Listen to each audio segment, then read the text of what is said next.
J'espère que tout roule pour vous. J'espère que tout roule pour vous vraiment. Hier, 11 janvier 2026, souvenez-vous, on l'a évoqué dès le tout début de notre première émission de la journée, et même dans une autre capsule pas si lointaine, eh bien figurez-vous qu'Abdoun a pris la parole. Oui, encore lui.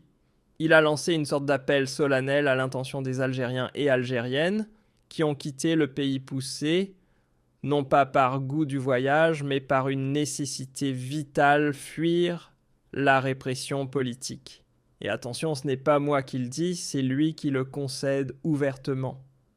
Ces jeunes qualifiés de Haragas ont déserté l'Algérie, non pas pour des vacances prolongées, mais suite à des convocations, des enquêtes, des soupçons. Bref, pour avoir osé troubler ce qu'on appelle si joliment l'ordre public.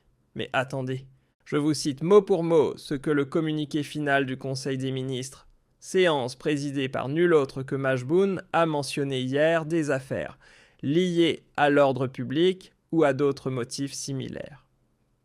Traduction, ce sont bel et bien des dossiers à forte odeur politique.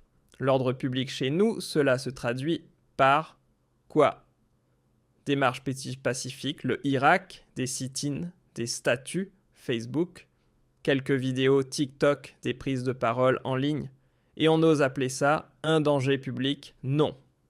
Ce qui est réellement visé ici, c'est l'image du pouvoir. La vitrine du régime, son autorité bien mise. Faut-il rappeler que le Irak, ce n'était pas le chaos. Ceux qui y participaient n'étaient ni casseurs, ni extrémistes, ni semeurs de troubles. Ce sont des citoyens engagés numériquement, déterminés à rallumer la flamme du mouvement populaire, à faire revivre son souffle. Et voilà que beaucoup d'entre eux ont fini par tout quitter, s'exiler, fuir, devenus Haragas par défaut, pas par choix. Mais même loin, ils n'ont pas lâché le combat, leurs mots, leurs vidéos, leurs actions continuent de pointer du doigt le système B.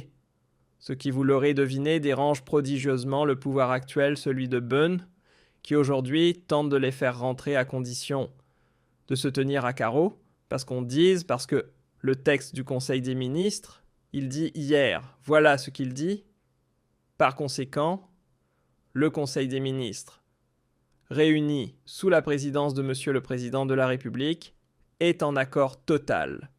Et un accord total entre toutes les institutions de la République a pris la décision de régulariser la situation de ces Algériens et Algériennes, à condition qu'ils s'engagent à ne pas récidiver. La mise en œuvre des procédures liées à cette décision sera assurée par les consulats d'Algérie, à l'étranger, jusqu'au retour des enfants d'Algérie vers leur mère patrie. Voilà. Donc il faut absolument régulariser sa situation, mais à condition de ne pas récidiver. Ça veut dire quoi, récidiver? Parce qu'au départ, le Conseil des ministres, il reconnaît que la plupart de ces jeunes n'ont commis que des infractions légères.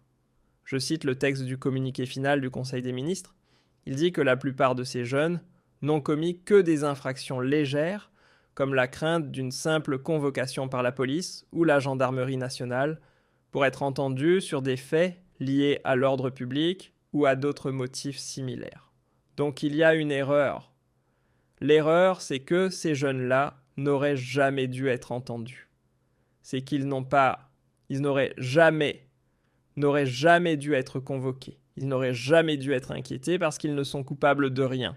Mais là, on leur demande de revenir en Algérie, donc, et à condition, je le dis bien, c'est précisé, de ne pas récidiver. Par rapport à quoi? Et c'est là que j'aimerais, moi, adresser un message à Abdido. Moi, personnellement, je fais partie de cette catégorie de jeunes Algériens.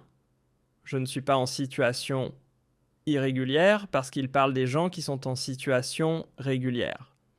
Il faut savoir que beaucoup d'activistes algériens ou beaucoup de jeunes Algériens qui ont fui la persécution dans leur pays quand ils viennent en France ou en Espagne ont demandé l'asile. Beaucoup sont demandeurs d'asile ou ils ont acquis le statut de réfugiés politiques, comme c'est mon cas. Donc les jeunes qui ont été victimes de persécutions ou d'affaires politiques ou de délits politiques et qui sont encore en situation irrégulière, il n'y en a pas beaucoup.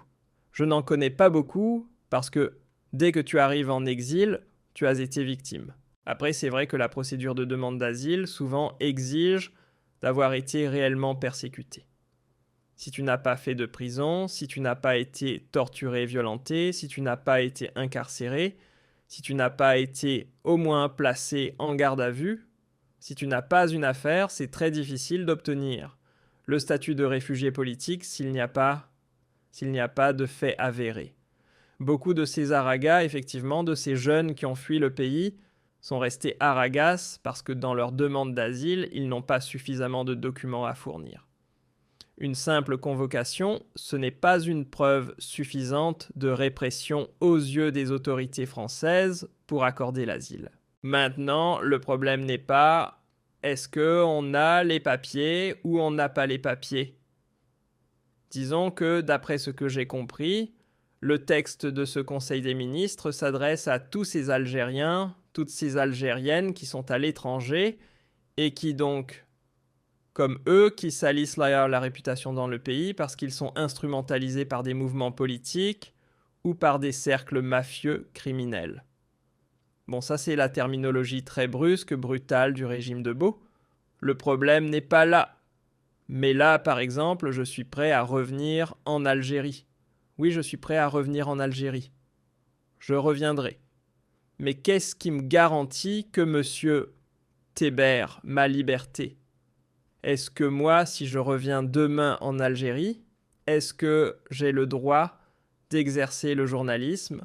Est-ce que j'ai le droit de faire cette émission à Alger, depuis chez moi, depuis un bureau? Est-ce que j'ai le droit de critiquer dans le cadre de la loi? Parce que là, en France, il y a une loi aussi. Quand je fais de la diffamation, la justice française peut me condamner. D'ailleurs, j'ai eu des procès en France. Les juges m'ont convoqué, je me suis expliqué, j'ai gagné la majorité écrasante de mes procès parce que voilà, il y a des règles. La liberté d'expression, elle est soumise à des règles. La liberté d'expression, elle n'est pas sauvage. Elle est soumise à des règles, même dans les pays les plus démocratiques du monde. Sauf que nous, quelles seront les règles qui nous permettront de continuer à nous exprimer librement et à exercer du journalisme indépendant? Les personnes des Algériens et les Algériennes qui ont fui pour des délits politiques parce qu'ils ont été persécutés ou parce qu'ils ont eu peur d'être persécutés, qu'est-ce qui leur garantit qu'une fois de retour dans leur pays natal, leur liberté, ils vont pouvoir retrouver leur véritable liberté et leurs droits civiques? Et c'est ça donc. Et si je reviens pour être emprisonné, pour être placé en détention dans une prison à ciel ouvert, si je n'ai pas le droit de parler, je n'ai pas le droit de critiquer, je n'ai pas le droit de m'exprimer, je n'ai pas le droit d'enquêter, je n'ai pas le droit de faire du journalisme. Je n'ai pas le droit d'être un activiste, je n'ai pas le droit d'être un défenseur des droits de l'homme, je ne sais pas. Je vais faire quoi? Alors, qu'est-ce que je dois faire? Me soumettre.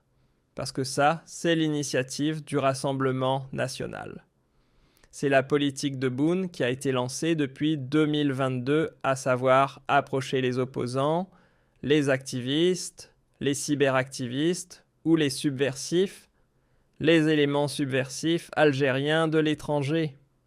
On leur dit « Venez, il y a un processus judiciaire et politique, vous allez être réhabilité, l'État va vous pardonner.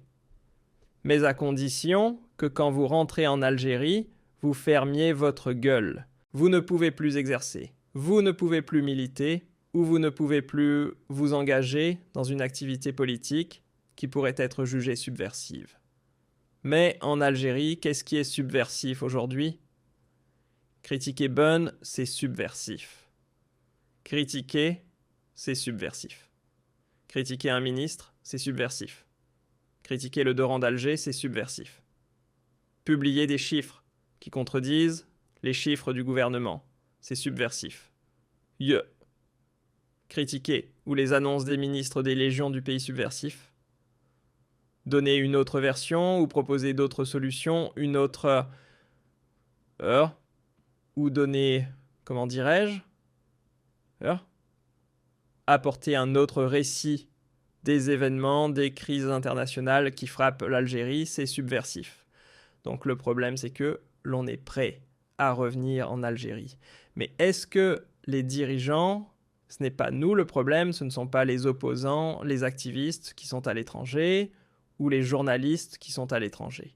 Le problème, ce ne sont pas les opposants, les journalistes, les activistes algériens qui sont à l'étranger et qui ne veulent pas revenir dans leur pays. Si l'on était vraiment heureux, épanoui, on ne serait pas loin de nos parents dans un pays qui n'est pas le nôtre. Parce que la France, ce n'est pas notre pays. Elle ne le sera jamais. Et ça, les Algériens et les Algériennes qui viennent ici le savent. On ne vient pas ici par gaieté. On ne vient pas ici parce qu'on est heureux, pas par bonheur ou par conviction. Je parle des personnes, je parle parce que, voilà, je ne parle pas de l'immigration économique. Il y a deux motifs, généralement, pour quitter l'Algérie, pour aller à l'étranger, notamment en France, ou pour mieux gagner sa vie, ou pour fuir une persécution, pour fuir pour essayer de vivre librement, dignement. Ce sont les deux raisons principales. Mieux vivre, avoir un train de vie, avoir des ressources matérielles, gagner sa vie, avoir un salaire digne de meilleures conditions de vie, etc. Et ne pas subir Ce sont les deux situations qui expliquent et qui entraînent les Algériens à quitter leur pays, ni plus. Je pense que le régime est en train d'inverser les rôles.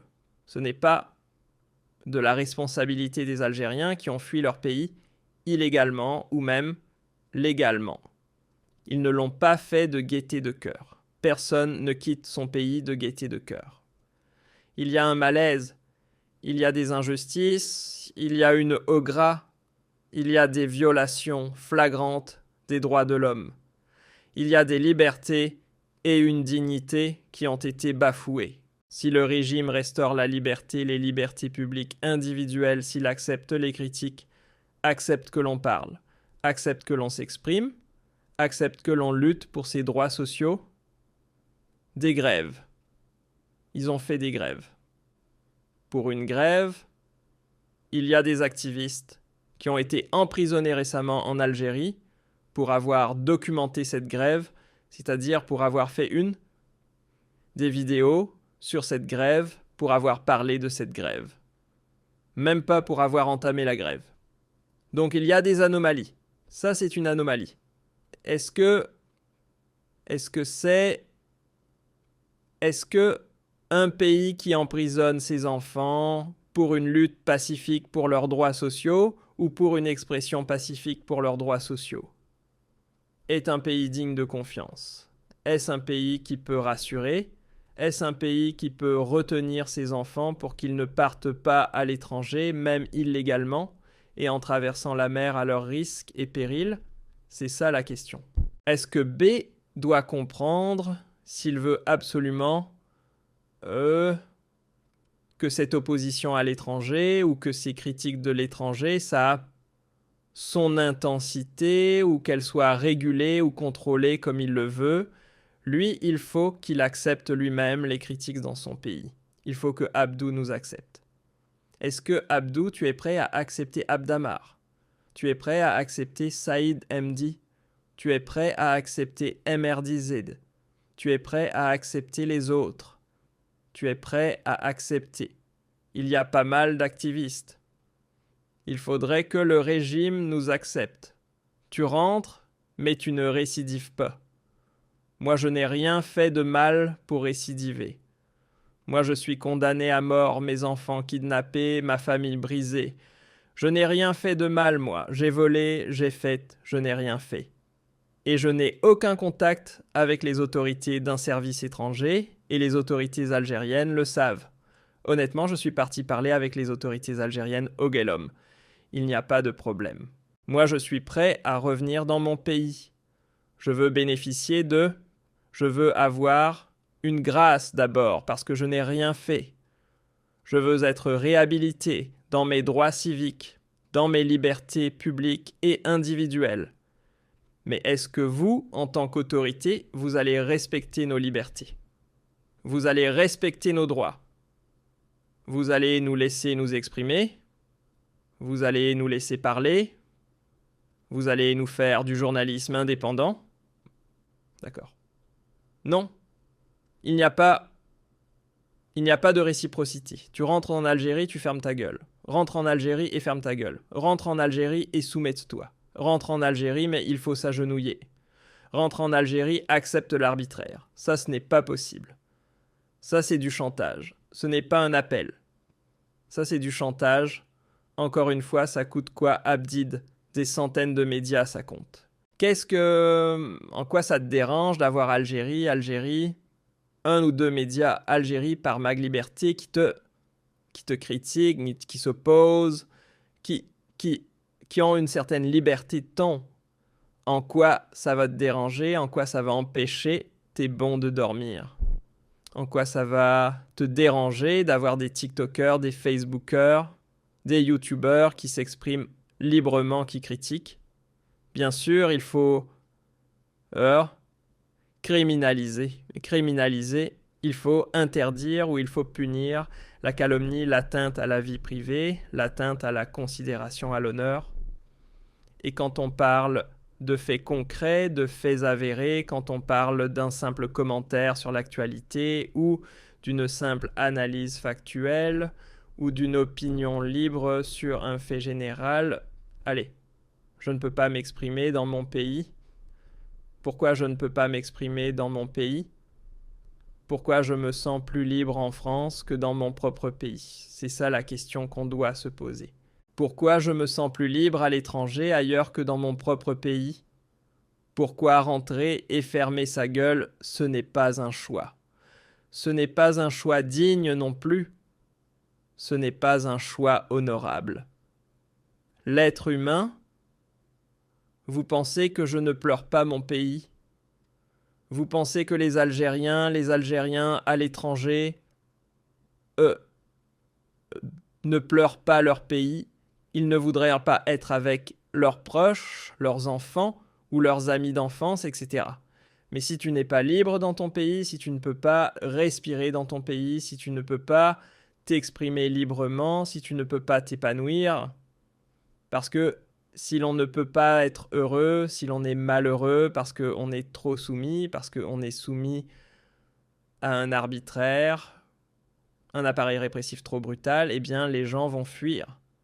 L'être humain, il veut la liberté, il veut le bonheur. Les Algériens ne sont pas différents des autres êtres humains. Ils veulent le bonheur, ils veulent être libres. Pour être heureux, il faut être libre. On ne peut pas être heureux dans la soumission, dans l'esclavage, dans l'emprisonnement, dans les privations des libertés publiques individuelles et des droits civiques les plus élémentaires. Abdid doit un peu se remettre en cause. Il a bien avoué qu'il y a des jeunes Algériens qui sont devenus aragas parce qu'ils ont fui la persécution politique. Il est temps peut-être qu'il continue sa remise en cause, aussi qu'il accepte que ses propres concitoyens puissent s'exprimer librement, puissent jouir librement de leur liberté publique individuelle dans leur propre pays.